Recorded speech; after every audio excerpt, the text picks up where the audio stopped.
So this feminist icon and rock legend is calling for solidarity with all species.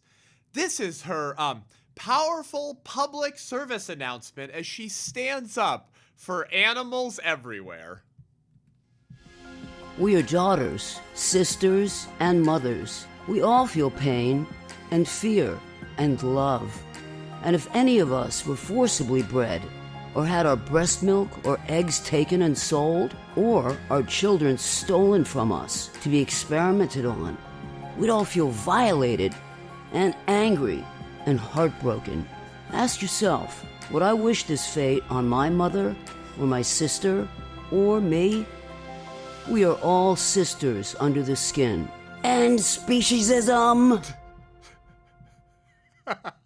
So,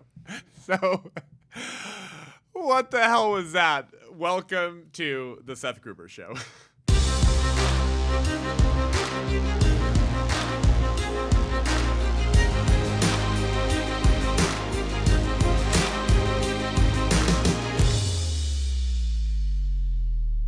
Thank you guys for tuning in today. Okay, so that was a rock legend named Joan Jett, a feminist who's now calling to stand in solidarity with all animals. Female animals. Because, by the way, feminism is male chauvinism dressed differently, to quote Pastor Douglas Wilson. So I guess she still hates the male animals. Is that right? Screw the bucks, right? Those are, but the cow, you know, and the does, we have to stand in solidarity with all of our sisters. She says, we're all sisters under the skin. We all have vaginas, I guess is what she's saying. So feminism is now inclusive, apparently, of all female animals. So we're in the very late stages of feminism. I'm not sure what to call it anymore. Joan Jett has a term for it. It's speciesism. And this is a term we've talked about on the show before when we addressed Peter Singer's encouragement a few months ago to consider reducing the taboos of humans having sex with animals. Yeah, that's right. It's called bestiality. Peter Singer, the foremost defender of abortion rights, philosophically, the foremost defender of infanticide, he takes the Democrat Party pro-choice conclusions all the way to killing 1-year-olds, something that today's Democrat Party is not yet willing to do. But Singer says there's no reason not to. I mean, it's a logical conclusion. I'm being consistent.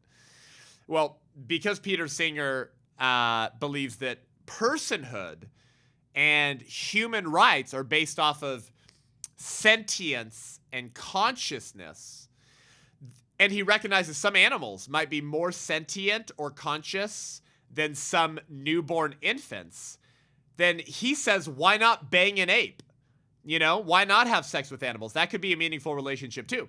So Peter Singer is very, very high off of his own intellectual flatulence. And he believes that speciesism is just as wrong as racism. So that word that feminist icon, rock legend, Joan Jett uses in that very stupid video, speciesism, is the new phrase on the left, okay? It means, okay, here you go. If it's wrong to discriminate against someone based off of their ethnicity or skin color, that's racism. Then they say it's equally wrong to discriminate against someone based off of their species, meaning they're a dog. So if you don't respect like animal rights and give animal rights the same level of protection and rights that humans have, you're just as bad as a racist, but you're a speciesist. And speciesism. We don't even know how to discriminate between animals and humans anymore. We deserve everything we get in this republic, by the way. I don't like the direction America's going. I hope we reverse course. I hope we repent as a nation. That's why we're doing The Last Stand next June in Southern California, thelaststand.com. Put in your email to get the notification when tickets are available. Thelaststand.com. We're going to worship, pray, repent. Going to mobilize the church to take action. I hope we don't continue going down the way that we're going. But if we do, we kind of deserve everything we get. I don't know why God would not allow us to be taken over by a foreign nation while we're reducing penalties for sexual criminals, rapists, protecting pimps, carving up children, aborting them, scalping them, putting their scalps onto lab rats, while Rick Warren and Christianity Today and Tim Keller celebrate the man who was funding that. And we're now calling for sex with animals. And now we need to slaughter all female fetuses in the womb. But we're all sisters under the skin, so we need to protect the cow because, squeezing their milk out, I know what that's like as a mom too. What the hell? Everything is stupid. We deserve the judgment of God in America. And we're now talking about and entertaining the kinds of things that always cause God to give a nation under judgment, especially Israel itself, involved in some of these kinds of things. Now, I wanted to talk about this new, I guess, advertisement that PETA put out partnering with Joan Jett. This thing was posted on Monday, October 21st. It says, Joan Jett for PETA, every animal is someone. See, there it is, right? Every animal is someone. Not like every animal is a form of life. Every animal can feel pain. Every animal is a someone. They're a person, just like us. So end speciesism.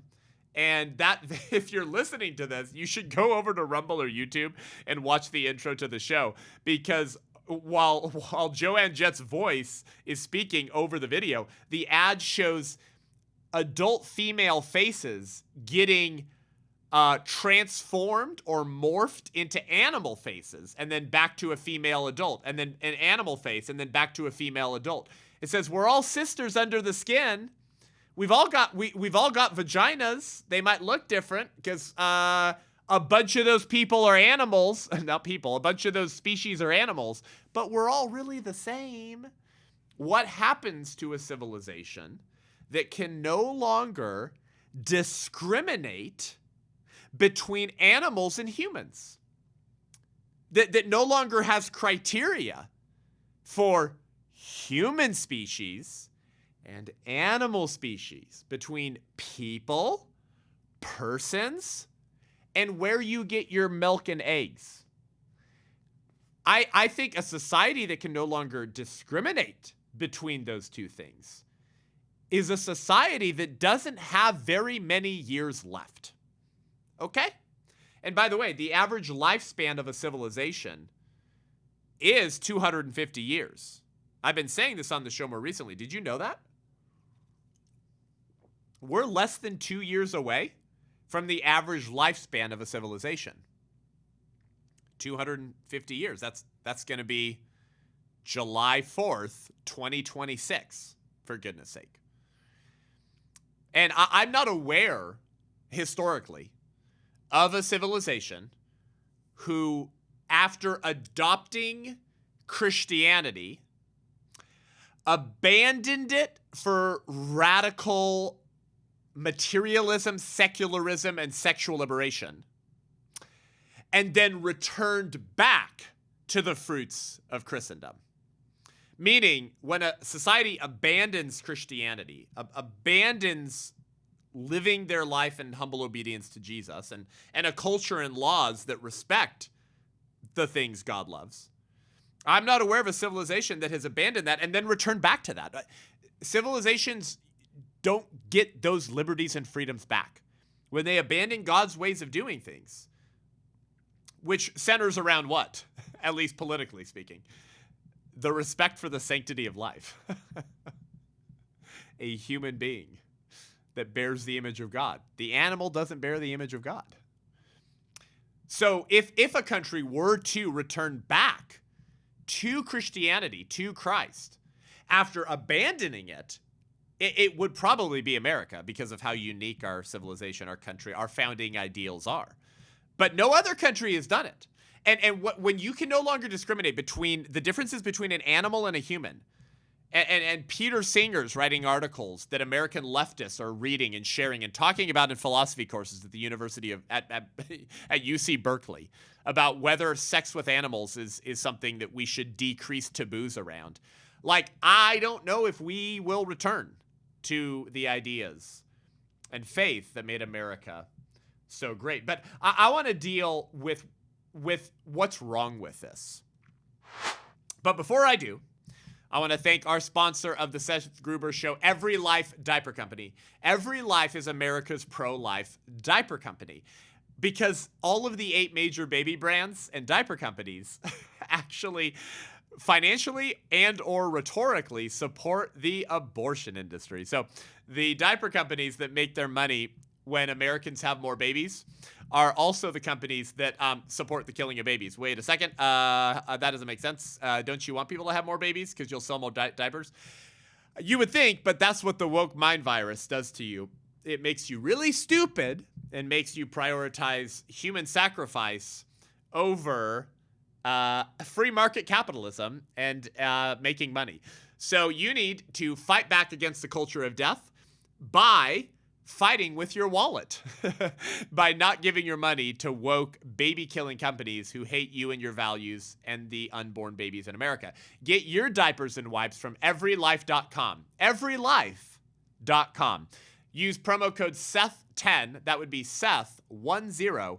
And will you do me a favor? Will you send this to the person who runs the nursery at your church and make sure the church is getting all the diapers from Every Life? Promo code Seth10. You help the White Rose Resistance and the Seth Gruber Show as well, and you get 10% off your first order. Promo code Seth10, everylife.com. Thank you, Every Life, for being a partner of the Seth Gruber Show.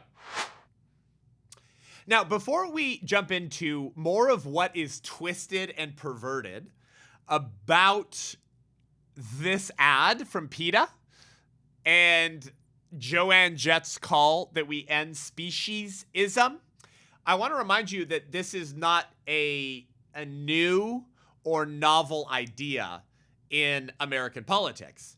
Back to 2019, which is when I launched my podcast, and I actually covered this story at the time. For those of you who have been listening to the show that long, the Washington Post celebrated the personhood, allegedly, of an orangutan who was granted legal personhood by a judge in Argentina in 2015. The orangutan was moved to Florida in 2019, and the judge ruled that Sandra the ape is, quote, legally not an animal, but a non-human person and entitled to legal rights enjoyed by people. With that ruling, Judge said that I wanted to tell society something new, that animals are sentient beings. And the first right they have is our obligation to respect them. That's what the judge said in the case that granted legal personhood to an orangutan. Notice the arguments are based off of this word sentience. That judge just said it.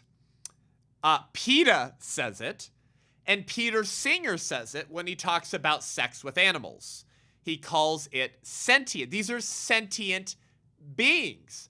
Sentient, basically just meaning the ability to feel pain, right? So once you can feel pain, you're sentient. And there has been an attempt from radical left, atheist, materialist philosophers like Peter Singer and many others to define personhood based off of these sort of accidental properties or characteristics, meaning they don't want to define personhood as being biologically human, right?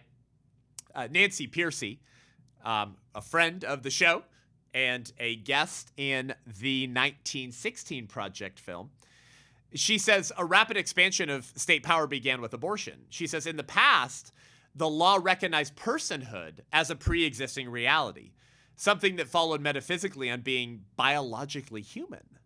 The law merely recognized that as a prior fact, but she says the only way the state can legalize abortion is to deny the relevance of biology and declare personhood to be a state of mind, what you think, feel, and desire.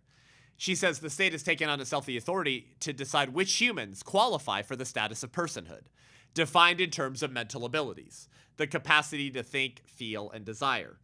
She says the same reasoning is now being applied to euthanasia and assisted suicide as well. So what does Dr. Nancy Pearcey mean? She says that being biologically human is no longer the litmus test for who is a person and who gets personhood rights. Being human is no longer enough to have rights or to be a person. But an orangutan can be a person, apparently, meaning that human rights, the right to life, right? The right to not be killed by others, the right to property, pursuit of happiness, all of these things that make America great. These rights are no longer based on being human, because the unborn child is human. And every secular bioethicist acknowledges that human life begins at conception, that it's a human being in the womb. But they say, but it's not a person and we can still kill it. Okay, well then where does personhood come from? Sentience, desires, right? They come from accidental properties or characteristics or functions rather than on your nature as a human being.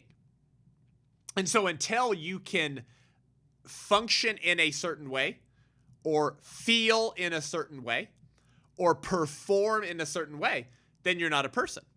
And if this is the litmus test for personhood and then rights come from personhood, then it would follow that there are some animals who meet the personhood litmus test that the infant does not meet. Now, I'm not saying that I believe animals are persons and infants are not persons. I'm saying it follows logically that if you ground personhood not on your human nature, but on your ability to feel or desire or exercise some level of self-awareness, then we can think of examples where an ape or some other animal would achieve the sentient or self-awareness level that the newborn infant does not yet have. Well, obviously, it's a faulty account for personhood. It's deeply flawed. But I want you to see the consequences of those ideas. That we are now in a situation where animals are meeting a personhood litmus test that newborn infants are not. And this is why Peter Singer is intellectually consistent. Demonic, evil, depraved, and weird, but intellectually consistent. When he says sex with animals and personhood or protections for certain animals should be granted, where personhood is not granted to certain babies who are 1, 2, 3, 4, 5, 6, 7, 8 months old, because he says they're not exemplifying yet the kinds of accidental properties that I'm saying are associated with personhood. That's what Peter Singer says.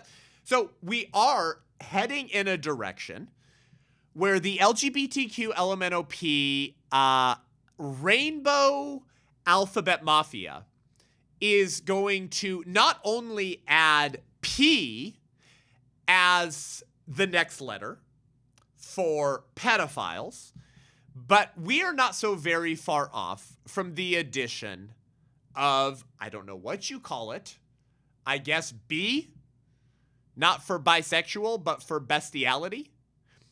Now, if you think that that's crazy, and I'm participating in sensationalist rhetoric, let me just ask you, would you have thought that the Stonewall movement of the gay agenda in the 60s would have brought us to transgenderism and polyamory?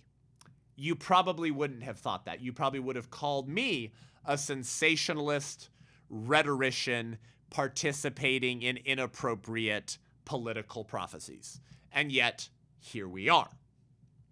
This is not just something that happened to an orangutan in Florida. There was also a bill in California that called for a Bill of Rights for cats and dogs. I'm not kidding. The bill's originator is none other than social compassion in legislation. Its founder and president, Judy Mancuso, who was running for an assembly seat in Laguna Beach, California, made this comment about the Bill of Rights for Cats and Dogs in California. She said, "We are so appreciative of Assemblymember Santiago, who sponsored the bill, for recognizing the need to uplift the conversation about the rights of our dogs and cats. Those rights go beyond just food, water, and shelter. As stated in the bill, dogs and cats have the right to be respected as sentient beings." There's that word again. I told you that's where they're grounding personhood. "As sentient beings that experience complex feelings that are common among living animals while being unique to each individual. We're thrilled to be codifying this into law." Guys, as you're listening to the dulcet tones of my voice, there is a Bill of Rights for cats and dogs in the once great communist state of California, currently run by a bunch of gay communists. That is literally a bill. Like, what do we even say about this? It was Assembly Bill 1881, introduced by Assemblyman Miguel Santiago, a Democrat from Los Angeles, no surprises there, that enumerated 7 fundamental rights that every dog and cat in California would have. It includes these provisions: freedom from exploitation, cruelty, neglect, and abuse. A life of comfort, free of fear and anxiety. A life of comfort, free of fear and anxiety? I don't think anyone has that right. I don't have that right. You don't have that right. No one has a right to a life of comfort, free of fear and anxiety. That sounds like every socialist, communist, utopian pipe dream where the government owns the means of production and doles it out to you so you can sit on your couch and watch pornography and get your monthly check from Big Daddy government, suck on the government teat, and do nothing productive with your life. That's what that sounds like.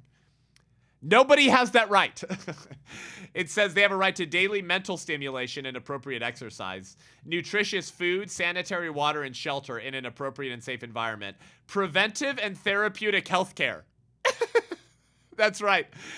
Little Skippy has the right to a life free of fear and anxiety and therapeutic health care. Universal health care for our dogs. Proper identification through tags, microchips, and other humane means. Well, we know they want to identify us through tags in our body eventually. And spaying and neutering to prevent unwanted litters. Actually, every eugenicist in the Democrat Party, going back to Margaret Sanger, Francis Galton, Charles Darwin, and Thomas Malthus, has wanted to spay and neuter individuals so they don't create unwanted litters, right? I mean, like, that's like literally eugenics. They're just now doing it with dogs. We don't want those unfit puppies, right? It's like, oh, shocker, the same people that don't want unfit human beings from reproducing. That's the history of the entire Planned Parenthood abortion movement and most of the architects of the sexual revolution, who were all eugenicists. They said some people should have kids, some people shouldn't have kids, and we should sterilize people that we don't want having kids. Margaret Sanger endorsed the Buck versus Bell decision in 1927 from the United States Supreme Court that said the state can forcibly sterilize human beings that are going to create a bad gene pool. And the Nazis cited that Supreme Court decision in their defense at the Nuremberg trials as if to say, you guys were doing eugenics before us. Who are you to judge us? So now it's eugenics for cats and dogs. But anyways, I don't have a problem with eugenics for cats and dogs because dogs don't have human rights. Human beings have human rights. Guys, that is law in California. The author, sponsor of the bill, said cruelty can also be not taking a dog out and walking him, socializing him, and spending time with him. I'm pretty sure I now believe that cats and dogs have more rights in the state of California than human beings do. Fictional rights, but rights that are nonetheless being upheld in that once great golden state of California.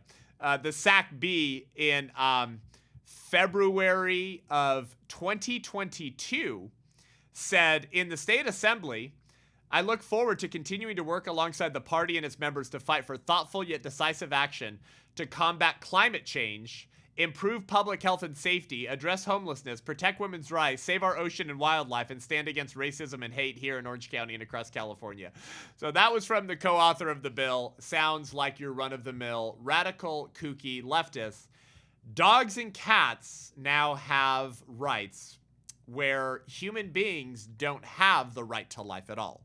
You can be slaughtered in the name of radical feminism, and that's health care, as long as you're in your mother's uterus. Oh, wait, except in the state of Minnesota, where Tampon Tim Governor Waltz, Kamala Harris's VP running mate, says that you don't have to report the fact if a baby's born alive during a botched failed abortion, and at least 7 infants died on steel cold tables who were not given comfort palliative care. because those who murder unborn babies have no problem allowing infants to die as well. We're watching the Democrat Party expand their support for killing babies to fourth trimester abortions while they scream and cry about the rights of animals. They said that we have to respect the rights of dogs and cats as sentient beings that experience complex feelings. I'm pretty sure the baby in the womb is experiencing complex feelings when they're having their limbs ripped off of their body. Now, notice, if they're grounding personhood in sentience, the ability to feel, they won't apply that to preborn children who we know experience the pain and discomfort of being dissected and dismembered in the womb. The left can't figure out what are the different criteria lists that make up personhood. If it's just the ability to feel, then the preborn child should have that too. By the way, Maureen Kondik, who's an associate professor of neurobiology and anatomy at the University of Utah, has testified, and she's an expert in fetal pain, has testified that fetuses feel pain at 8 weeks gestation when the spinal circuitry for pain is detected, okay? We know the unborn can definitely feel pain by 13 and a half weeks, but we know they can feel something as early as 8 weeks. So do you understand? So sentient monkeys, dogs, and cats deserve personhood, but sentient unborn babies don't?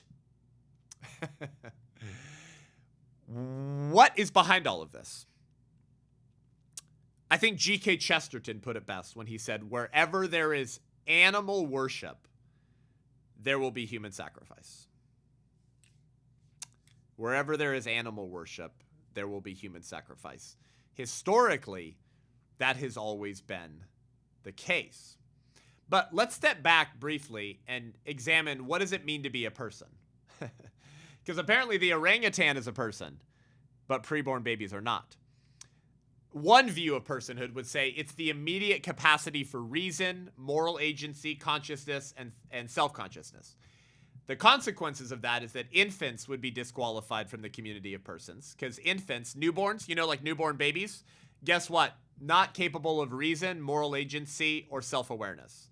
If you hold a brand new infant up in the mirror with a cute little outfit, they're not going to recognize that that's them yet. Now, they're still a person, but it's because I have a different account for personhood. One that's defendable, rational, reasonable, and good, true, and beautiful.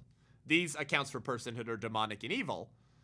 But if you take that view of personhood, then not only are infants disqualified, but those in a coma or severe mental disabilities would also be disqualified from the community of persons. The other view of personhood says that it's the natural ordering toward reason, moral agency, and consciousness, which all human beings have in virtue of their humanity and will be realized in time. Meaning it's fundamental to being human to be able to exercise moral agency, a rational nature, and the ability to speak or have language. The infant doesn't have that yet, but it's part of our nature as human beings to be able to exercise those abilities. We just need to develop it over time. For example, is it fundamental to being dog to be able to bark? Yes. Is a dog no longer a dog if it loses its ability to bark? No, but we would say it's fundamental to dog nature to bark. It's fundamental to human nature to think and to speak. If you don't yet have that ability, or something traumatic happened to you and you lost the ability to speak, you wouldn't be less of a person. It's the general rule for what makes us a person, is the natural ordering towards reason, moral agency, and consciousness, which animals do not have. And this is why, by the way, when a lion mauls a hunter and kills the hunter, we don't pull the lion up in front of a court and a jury. But when I murder an innocent human being, I'm brought before a court and a jury because I had moral agency and the ability to know that that was wrong. Okay? But for all of PETA's talk with feminist rock legend Joan Jett, oh, we're speciesist. We're prioritizing the rights of humans over the cow. So you're not a racist, you're a speciesist. For all of their talk about animals and humans being fundamentally equal, it's so funny. I never see them outside of every drive-through in and out in America talking about cow genocide. I think even the people at PETA know the difference between a hamburger and a Harold burger. You shouldn't chop up Harold and put him in a hamburger, but it's okay to chop up the cow and put it in a hamburger. This is not complex, folks. It's not complex at all. So, my view of personhood says that all human beings are persons. However, there could also be non-human persons, like angels. Angels would be non-human persons. They're persons because they have a rational nature, they have speech, they have language, they have moral agency. Remember, a third of the angels defied and became demons, so they have moral agency. So they're persons, but they're non-humans. So my contention is every human being is a person. Animals are excluded from the definition of person. Attempting to dignify animals by granting them personhood does not elevate animals to the level of humans. It reduces humans to the level of animals, because humans are exceptional in the very ways that we're not like animals. Humans are exceptional in the very ways that we're not like animals. Animals have sex whenever they want. If it feels good, do it. They indulge every appetite whenever they have it. Some animals eat their own offspring, okay? But we don't pull them in front of a jury. When we eat our own offspring and murder innocent human beings, we're held accountable because we're not animals, for goodness sake. As we wind up this stupid conversation about where PETA and apparently now feminists are trying to take us, I want to bring us back to C.S. Lewis in his book, The Abolition of Man, who predicted what would happen when PETA would do this in 2024. Totally predicted it. By the way, I believe The Abolition of Man was published in 1945. So I guess that would have been 79 years ago. And he said, if the animal rights movement established through culture or law that human beings have no intrinsic dignity greater than that of any animal, the world would not be a better place for either humankind or animals. Instead, it would be a utilitarian nightmare in which the strong would destroy the weak, in which power-crazed leaders would destroy everyone who loved peace, in which the wealth of the world would be concentrated into the hands of a murderous few, in which mercy would be unknown, and the only virtue would be the ability to survive, in which the only right would be the right to die. Very prescient, huh? He says the only virtue would be the ability to survive. Survival of the fittest. Darwin, origin of species. It's an animal kingdom. You came from animals, so you are like the animals. So live like the animals, right? Which leads to his cousin Galton, who founds the eugenics movement, in which the strong should kill the weak in order to survive.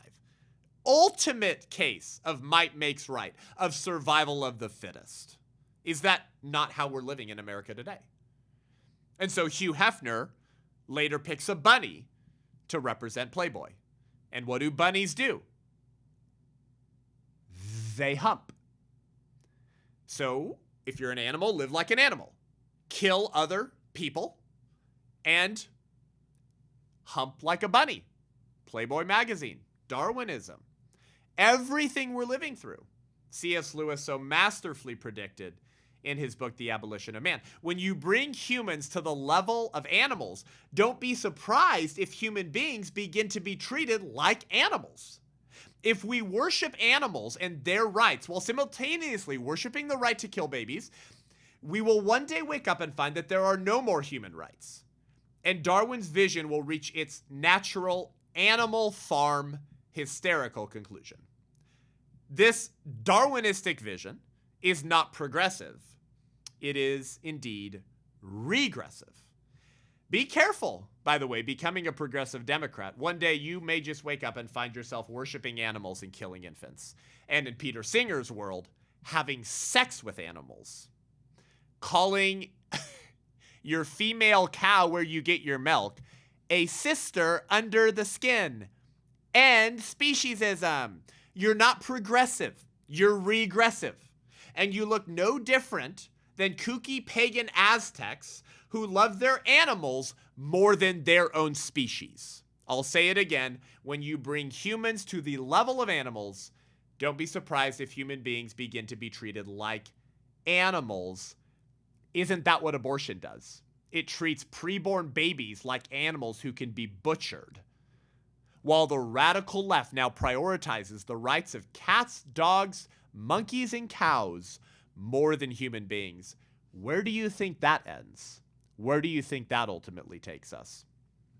To quote C.S. Lewis, it would be a utilitarian nightmare in which the strong would destroy the weak.